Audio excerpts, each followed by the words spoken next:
to wash down the weight of the world and watch it drown. Hey guys, what's up?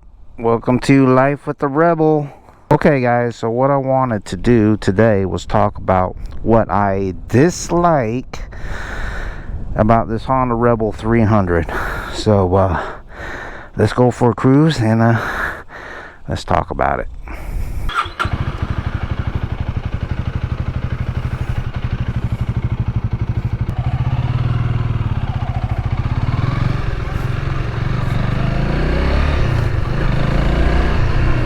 Okay guys, so I've had this bike for a year now and wanted to come up with, you know, there's gotta be something I don't like about this bike, right? But to be honest, when I was trying to come up with a list, I found it hard. Close that. Should sound better now. Yeah, it was difficult for me to come up with a list, but I mean, I do have a couple complaints. I've also had a couple little small issues. We'll talk about those too. I might need some advice on one of them. Let's find somewhere different to ride. Let's go behind these buildings. Let's go down here, guys. See what this is like. Oh, not liking that.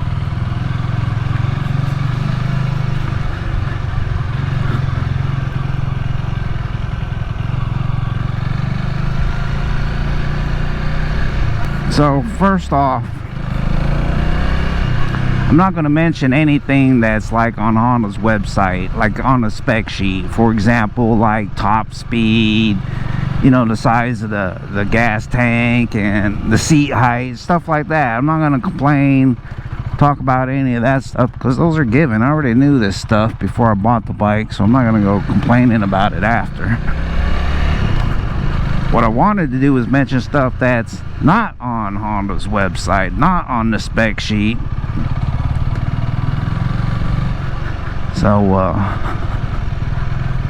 I don't know if this was a good idea or not, coming back here with all this gravel and glass and yeah, let's get out of here.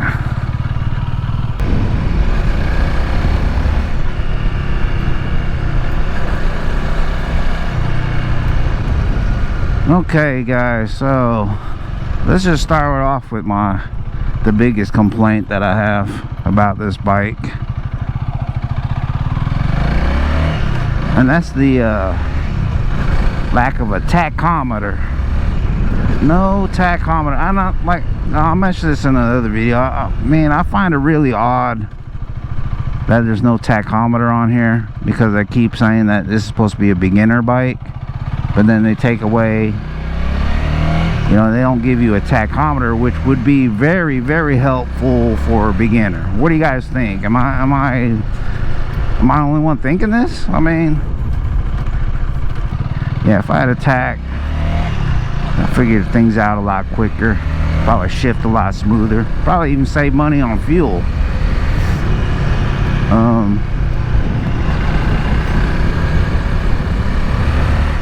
Up here.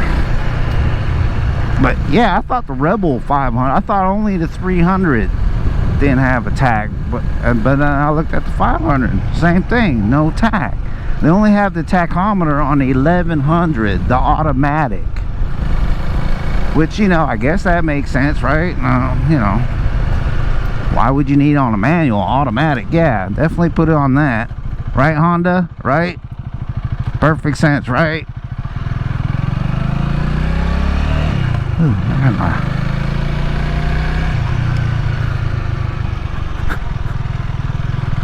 City Hall.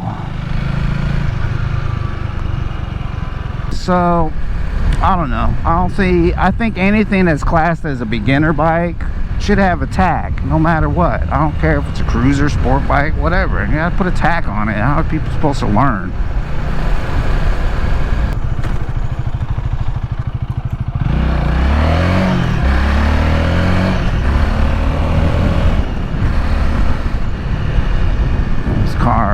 behind me over here. I looked at some aftermarket ones and stuff. Some of that stuff could be expensive too. I mean, you could pay like 300 bucks for an aftermarket tachometer. So, but I don't really see the point of it now. I mean, I had this bike a year, so kind of have it figured out. So the next thing I think that, you know, I wish was better, and that's the mirrors. Being, you know, all the vibrations you get out of the mirrors when you're up at the higher speeds on the interstate, on the highway. Look at that, guys. Look at that thing.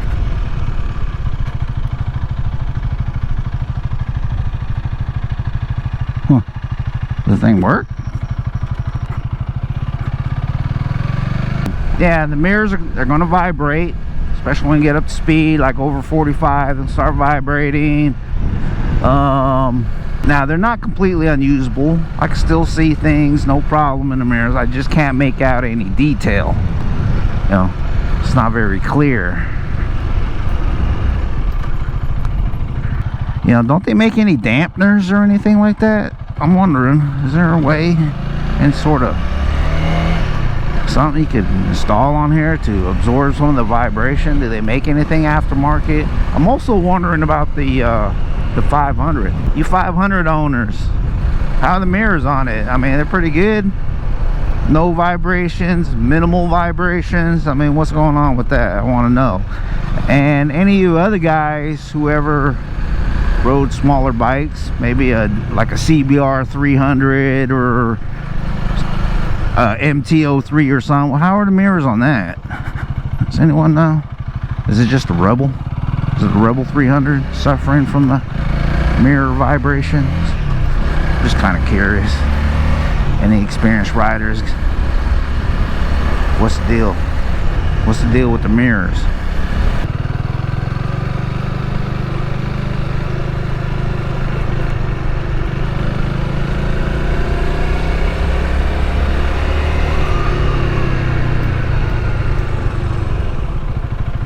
See all those prairie dogs just take off? Oh yeah. Nice shaded area right here.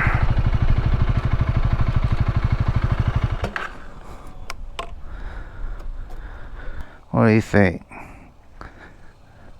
Look good in the shade? So guys, my third complaint about this bike, and there's really not much to complain about, but some of the trim, some of the plastic, like this for example, this fender, nice plasticky fender, which I think would look so much better. Which I think would look so much better if it was painted like this. What do you guys think? If it was the same color? Yeah or no? I don't know. Maybe I have to Photoshop a red one to see how that looks. But you know, but other than that, I mean, it's not that big of a deal, right? I mean, it's just a piece of plastic. It's not like an eyesore or anything, but kind of wish that was a little bit better.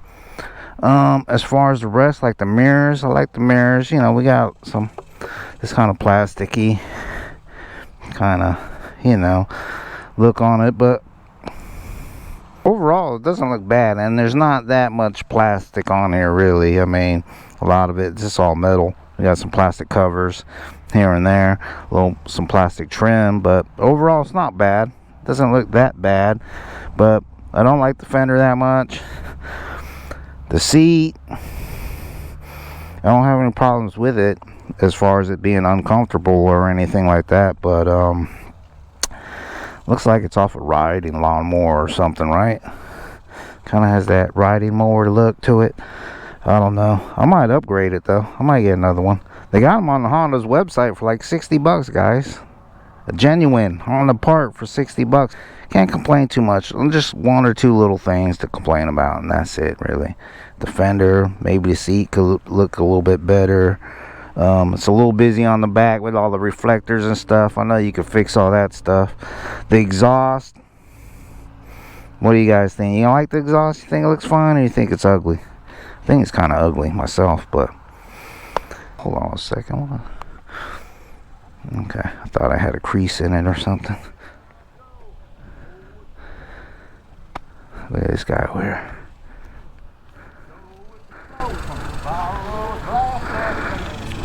Yes, sometimes you need to wash down the weight of the world and watch it rain.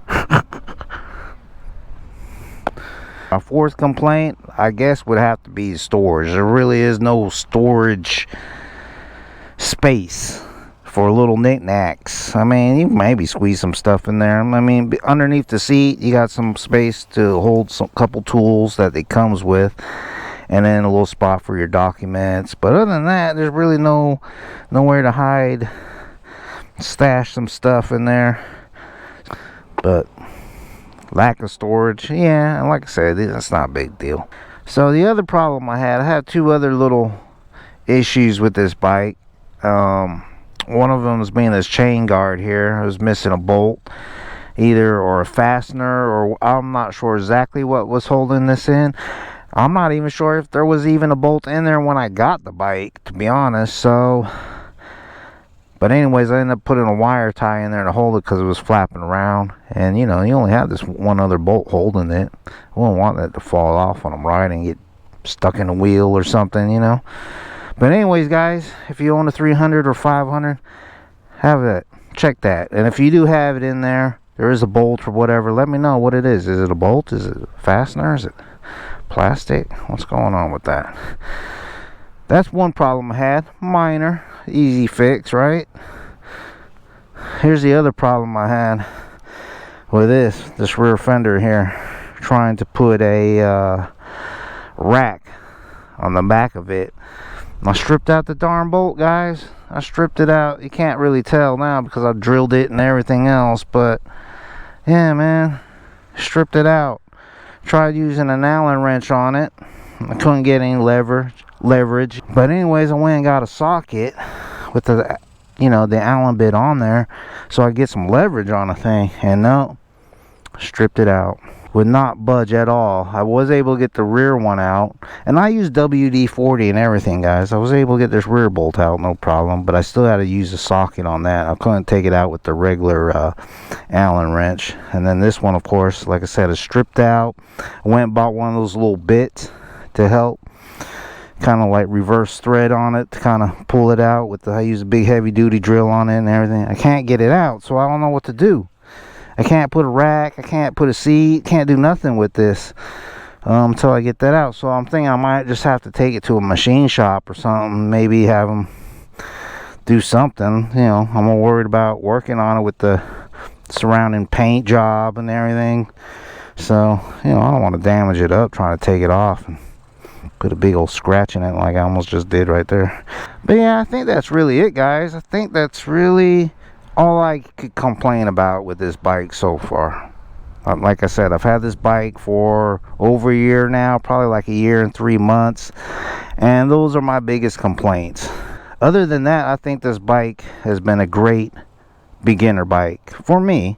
It's worked great, and I think it's kept me out of trouble. It's, if it was a bigger bike, I probably would have dropped it like 3 or 4 times by now. So I appreciate the lightweight, I appreciate the size, and I appreciate the speed and power, because like I said, it's keeping my butt out of trouble.